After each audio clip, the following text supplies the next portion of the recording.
Hi there, Dale Helgeson with the Outdoor Experience, and today I have the pleasure of talking with a friend of mine that I met a couple years ago. This is Joey Elliott. He's a 16-year-old bass fisherman. Actually, he fishes multi-species as well. Yep. A great fisherman. I believe you're a 3-time state champion. Yes, sir. Which is unbelievable at your age. So we're gonna learn a little bit about Joey today and what Joey's about. So Joey, tell us a little bit about how you got into fishing and your inspiration for fishing. So I originally started out when I was about 3 or 4 years old. My grandpa was a great fisherman, and my parents would go out to a bowling league on Fridays and Saturdays. So they would drop me off at my grandpa's house, and I would go out and fish one of the local ponds in our area for panfish, bluegill. I always remember some of my favorite days ever. The big carp and bluegill. So as a little kid, I always kind of had the patience to be able to fish, and eventually my dad saw my interest in fishing, and overall he just, something I really enjoyed, and I give credit to him where credit is due. He helped me out over the years to figure out fishing and help me out in starting out my adventure. Then eventually I've gotten into tournament fishing, which not all fishing is tournament fishing. You can go out and have fun. But I got into tournament fishing when I'd say about 6th grade. Started going out, doing stuff, learning, and it's all a learning experience. It's really, really tough. It's a big learning curve to go out there and tournaments are different than fun fishing. It is a lot different. So eventually, after a while, you get the swing of things, and eventually you start winning stuff. And for every 100 losses, we got 1 win. And sometimes, and all you really see are those wins. And sometimes the best days I've had are on those lost days where, something great happens and you really just kind of enjoy your fishing. So what made you want to go do tournament fishing? So my dad fished bass in college. He went back for college. He's the old guy on the college team. So he ended up started college tournament fishing, and then we figured out about youth fishing, and really kind of brought me in. We used to go rinky dink around, as the name of the boat, on our 16-foot crest liner, and really just got into it. You don't need a big old fiberglass boat to go tournament fishing. Nope, you don't. And you learn a lot from fishing. For me, as a tournament guy fishing the National Walleye Tour, for me it's about learning still. Yeah. I want to keep learning. When I quit learning, I need to stop because it's not fun anymore. For me, it's about the learning and the experiences that you gain along the way. And I know you're very involved with a lot of different things, and you're very successful at them. So talk a little bit about, I know you do skeet shooting and bowling. Talk a little bit about those and how you got into those, because you go from fishing to skeet shooting to bowling. They're all different entities, different skill sets, and you've been very successful at all of them.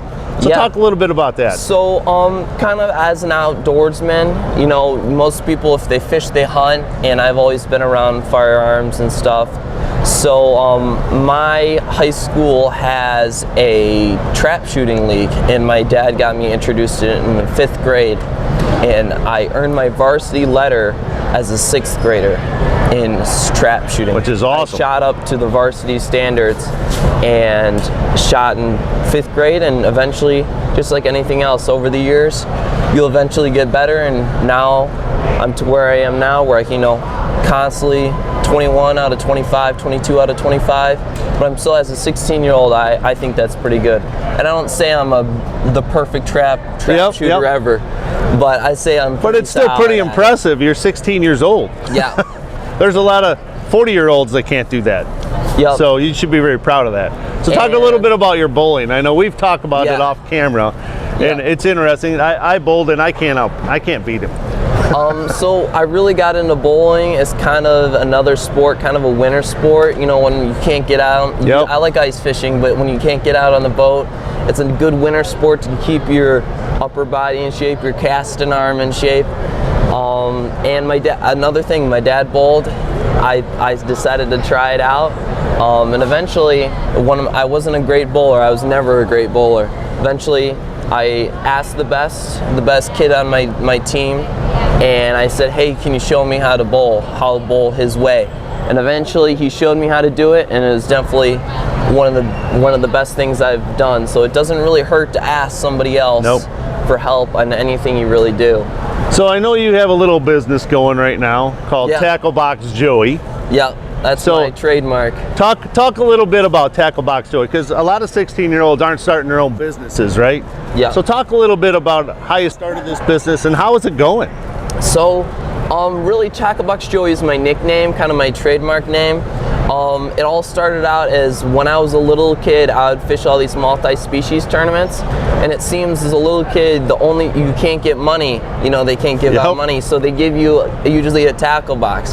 So after winning 10, 12 tournaments, derbies, more derbies, I made a huge collection of tackle boxes, and it would fill up his garage of all these tackle boxes I would get. And eventually I got nicknamed, one of the guys told me I was Tackle Box Joey. So that's how I got my nickname. And it's more of a nickname than it is a business, but I do incorporate it within, the business world with different products. I'm a multi-species guy, so I'm not specific to any certain product. Crankbaits, walleye jigs, and it's been a really, really great experience to learn Which business. is a great story to get a nickname like that, winning tackle boxes. So I know you'll be fishing for the high school team again. Where do you think your career is going to go from here? Where do you want it to go? So optimally, I'd be up on the big stage, either BASS, the Bassmasters, or FLW.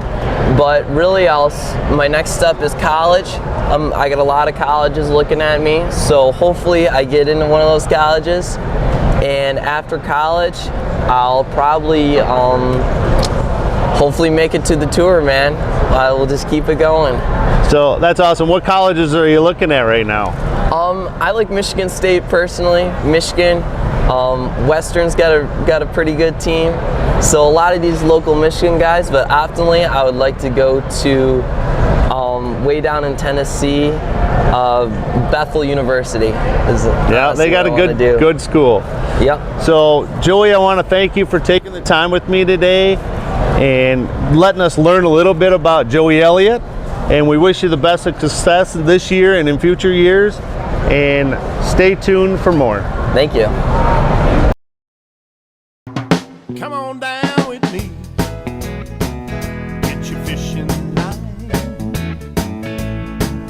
We'll be doing all the fun things that cause us to be losing track of time. Come on down with me, grab your rod, you'll find maybe in a little bit we all gonna be doing just fine.